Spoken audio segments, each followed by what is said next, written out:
आणखी एक महत्त्वाची बातमी. आरक्षणासाठी बलिदान देणाऱ्यांच्या वारसांना 10 लाख रुपये आणि सरकारी नोकरी द्या. फडणवीसांनी आमच्या भावनांशी खेळू नये असं मनोज जरांगेंनी म्हटलंय.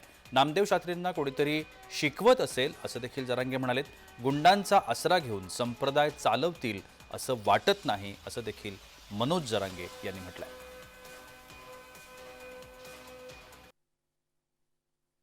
मराठा आरक्षणासाठी बलिदान दिलेल्या पोरांना 10 लाख रुपये आणि सरकारी नोकरी. कारण तिथं मात्र एक कोणाच्या तरी लेकराचा जीव गेला, कोणाची तरी मुलगी या दुनियात नाहीये. त्यांच्या भावनेशी किंवा त्यांच्या बलिदानाशी मुख्यमंत्री फडणवीस साहेबांना खेळू नये ही आमची त्यांच्याकडं विशेष मागणी, आणि ती त्यांनी ते तातडीनं करावं. मी नाही ऐकलं.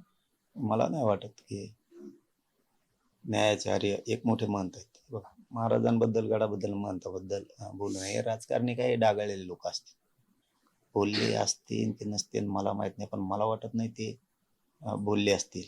पण त्यांना दोष देऊन उपयोग नाही असं मला वाटतं.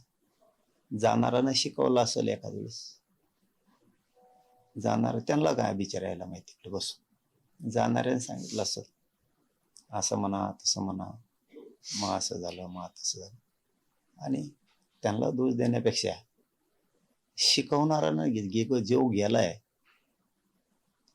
याला आता कुठं कुठं हात पसराव हेच कळायला तयार नाही, आपण काय करून गेलो हेच कळायला तयार नाही. त्यामुळे त्यांना दोष देऊन उपयोग नाही. शेवटी मरण पुढं दिसल्यावर असं होतं.